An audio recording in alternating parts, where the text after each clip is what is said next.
박근혜 전 대통령이 퇴원 이후 정치적 고향인 대구에 머물 것을 선택했습니다. 박 전 대통령의 귀향 소식이 전해지면서 역대 대통령들의 사저 사례도 재소환되고 있습니다. 김민하 시사평론가와 함께 관련 내용 짚어보겠습니다.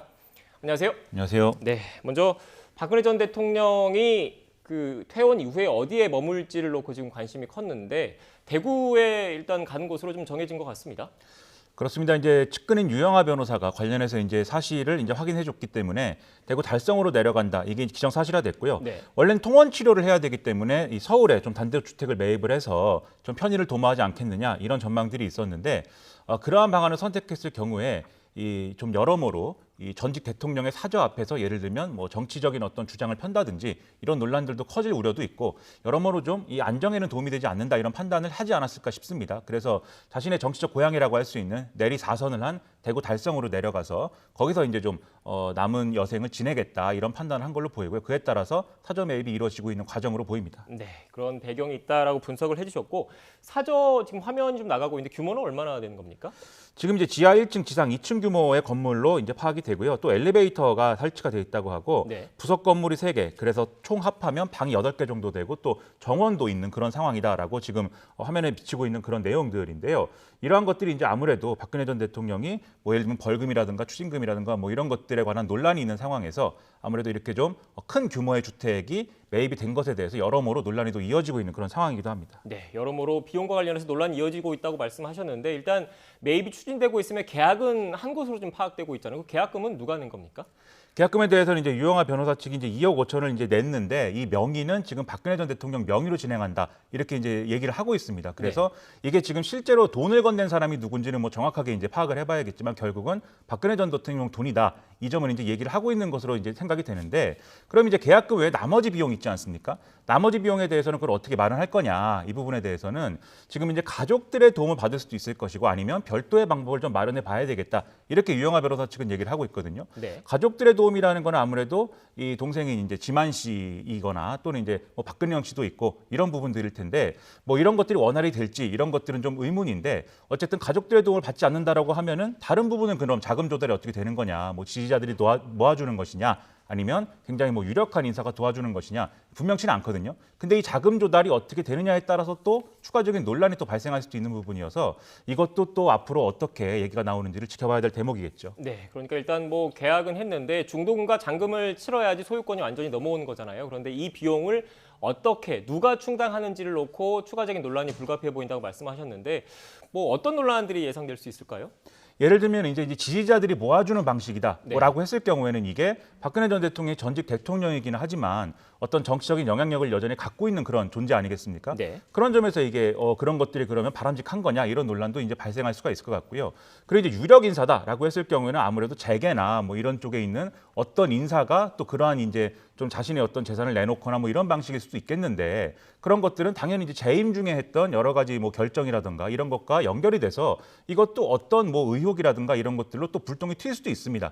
근데 지금 그런 정황이라든가 이런 것들이 뭐 사실관계가 드러난 거는 없기 때문에 그런 것들을 확정적으로 말씀드리긴 좀 어렵습니다만 여튼 아무래도 정치적인 논란으로부터 자유롭지 못한 그런 상황이다 보니까 그런 좀 논란들이 예상이 될 수도 있다. 이 점은 상당히 좀 우려스러운 부분인 것이죠. 네, 그러니까 지금 뭐 중도금이나 잔금을 어떻게 치를 건지 정확하게 밝혀진 바가 없으니까 좀 조심스러운 측면이 있지만 그 비용 여부를 어떻게 충당하는지에 따라서 논란이 불거질 수도 있기 때문에 좀 지켜봐야 한다라는 말씀으로 좀 이해가 되고요.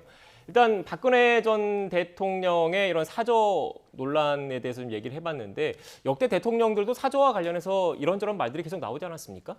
그렇습니다. 역대 대통령들은 거의 이제 전부가 이 사저 관련된 논란이 좀 있었다라고 볼 수가 있겠는데요.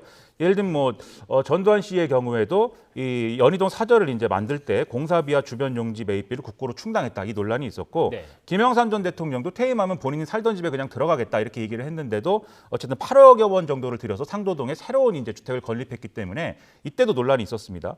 김대중 전 대통령의 경우에는 동교동 사저를 헐고 20억 원 들여서 새로 이제 지었는데 이것도 그 당시에 너무 규모가 큰 거 아니냐 해가지고 굉장히 많은 음모론들이 덧붙여져가지고 뭐 지하에 어떤 뭐 비밀 시설이 있다 뭐 이런 얘기가 막 커지면서 논란이 크게 됐었는데요. 이거는 최근에 이제 아들들에게 소유권이 이제 좀 넘어가는 과정에서 또 이걸 어떻게 상속받을 것이냐, 어떻게 활용할 것이냐를 놓고 또 논란이 있었기 때문에 이것도 상당히 이제 화제가 많이 됐었습니다.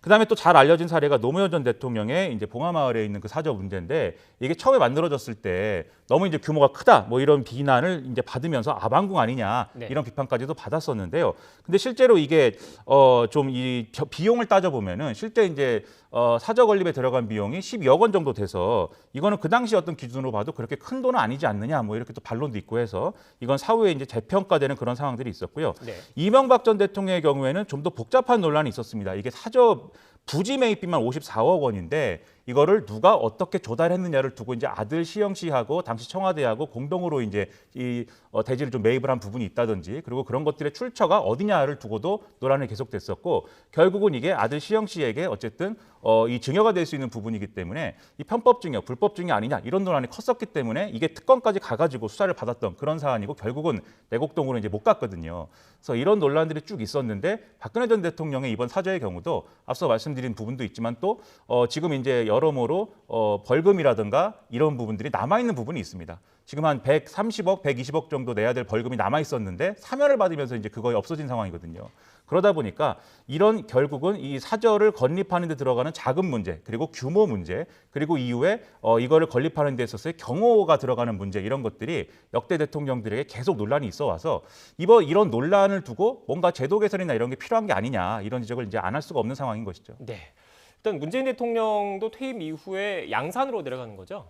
그렇습니다. 원래 이제 살던 그 양산 집의 경우에는 경호동을 설치해가지고 경호하는 게 불가능해서 네. 새로 집을 짓는 과정이 있었는데 지난번에도 많이 보셨습니다만은 이게 농지를 매입해서 이제 뭐 이 지목 변경이나 형질 전환 이런 걸 하는 과정이라는 게 적법하게 된 거냐 야당이 이걸 굉장히 문제를 많이 삼았어요. 그래서 네. 논란이 크게 됐고 그러다 보니까 현지의 주민들도 이것에 대한 찬반 논란 이런 것들을 각기 이제 얘기를 하면서 좀 플랜카드나 이런 게 붙기도 하고 여러모로 논란이 커졌었거든요.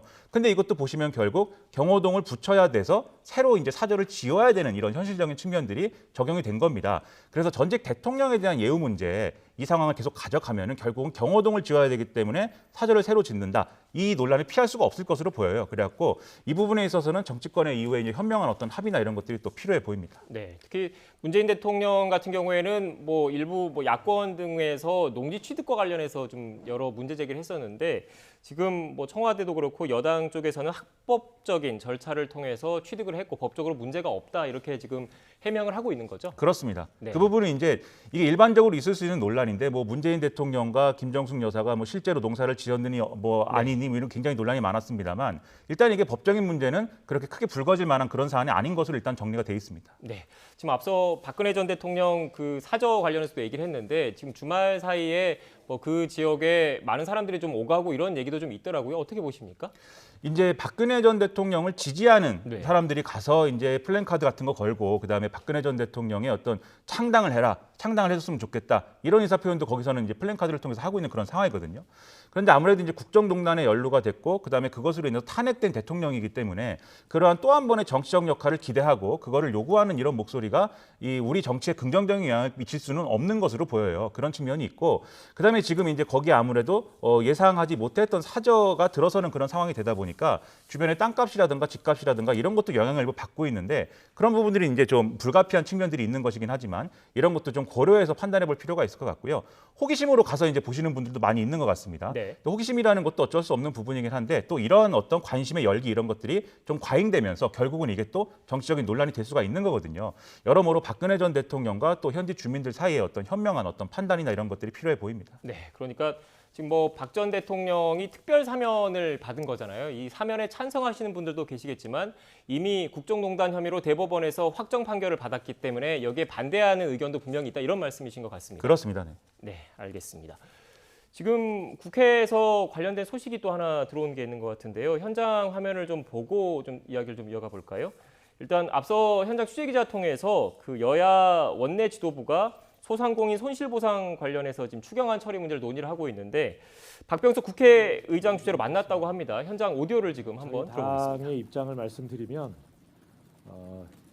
이 소상공인들에 대한 재난지원금은 이 정부가 동의하는 수준에서 우선 지급하기 위해서 이 추경을 처리하고 대선이 끝나고 난 뒤에 거기에 반영되지 못한 이 부분을 야당이 주장하는 수준까지도 이 지원할 수 있다. 그러므로 이 300 지원을 위해서 이 처리하자라는 이 제안을 했지만 야당의 반대로 합의에 이르지 못했습니다. 저희 당 입장을 좀 설명을 드리겠습니다. 민주당 이재명 후보도 35조 원 정도의 그 추경이 필요하다는 취지의 말씀이 있었고, 우리 윤석열 후보의 경우에도 50조 정도의 추경이 필요하다는 취지의 의견을 이미 밝혔습니다. 그렇다 그러면 최소한 35조에서 50조 사이, 그 사이 중도 수준에서 이번 추경이 편성돼야 그게 국민에 대한 당연한 도리다라고 생각을 하고 있습니다. 그에 맞추어서 우리 국민의힘이 제출했던 소상공인들에 대한 피해 지원금 현행 100만으로 되어 있는 것을 1000만으로 해야 제대로 된 충분한 보상이 된다라는 입장을 명확하게 말씀드리고 있고, 그래서 소상공인들에게 하루빨리 오늘이라도 즉시 1000만 원씩의 지원이 될 수 있도록 예산이 처리되어야 된다 입장을 확고하게 가지고 있습니다. 그 외에도 손실보상률이 현재 80%로 되어 있는 것을 100%로 올려야 된다. 그래야 제대로 된 손실보상이 된다라는 말씀이고, 손실보상의 한액도 현재 50만 원으로 되어 있는 것을 100만 원으로 올려야 그나마 조금이라도 도움이 된다라는 그런 예산의 추경이 반드시 필요하다는 것이고요. 손실보상의 소급 적용도 반드시 필요할 뿐더러 문화체육, 관광, 숙박 같은 사업들은 지금 지원이 사각지대에 있기 때문에 이분들에 대한 적극적인 배려와 지원이 이번 추경에 반드시 반영되어야 된다. 그래서 이런 내용들 다 담아서 하루빨리 오늘이라도 이것을 처리할 수 있도록, 정액에서 처리할 수 있도록 해야 된다라는 입장입니다. 예, 저희 당 입장을 조금 더 부연해서 말씀드리면, 소상공인에 대한 재난지원금 300만 원을 넘어서는 부분은 이 대선 후 2차 추경을 통해 추가 지원을 하도록 하자라는 입장에 더해서요. 거기 지금 요번에 처리할 수 있는 이 추경 안에는 그 소상공인 지원을 받지 못하는 그 특고라든가 이 법인 택시, 또 이 전세 버스라든가 또 문화예술인 이런 이 분들에 대한 이 지원 내용이 있기 때문에 당장 시급한 지원이 필요한 분들에게 이 추경의 온기가 시급히 전해져야 한다라는 입장이고요. 손실보상제도에 대해서는 특히 이 매출 10억이 넘는 그 중규모 소상공인들과 또 식당, 카페 등 이 소상공인들에게도 손실보상이 이루어져야 하기 때문에 추경 처리를 1차 추경을 오늘 처리하자라는 그런 입장이었다는 것을 말씀드립니다. 저희 당 입장을 조금 더 설명드리면,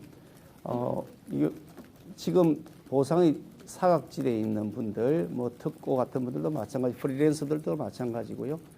법인 택시, 그리고 전세버스, 비공영 노선버스, 비공영 시내버스들이 있습니다. 이런 경우에도 그에 대한 지원이 최소한 100만 원 정도씩이라도 되도록 해야 된다라는 입장을 명확하게 여러 차례 설명을 드렸고요. 이런 부분들을 포함해서 신속하게 다음으로 미뤄야 될 이유가 없다. 지금 하루가 시급하기 때문에 오늘이라도 즉시 이분이 증액되어서 처리가 되도록 해야 된다. 뒤로 미뤄야 될 이유가 없다라는 말씀입니다. 그 모든 사안들이 충분하지는 않지만 그 사각지대에 있는 분들에 대해서 100만 원 지원하는 안들도 포함되어 있으니 이 야당이 재난지원금 300이 아니라 1,000만 원이어야 한다라는 부분에 대해서 좀 더 유연하게 생각을 해 줬으면 하는 이 요청을 하고 있습니다. 한 달 후에 추경을 편성을 해야 될 이유가 없습니다. 지금 당장 추경이 제출돼 있을 때 빨리 신속하게 지원되도록 해야 되는 것이지 뒤로 미루어서 할 일이 아니다. 지금까지 참아오신 분들에게 하루 빨리 지원되도록 해야 된다라는 입장을 가지고 있습니다. 예, 이런 입장 차이가 있기 때문에 아직 합의가 안 된 것이고요. 저희는 1시 반에 다시 의장님과 만나서 협의를 하기로 했습니다. 네, 이상입니다. 감사합니다.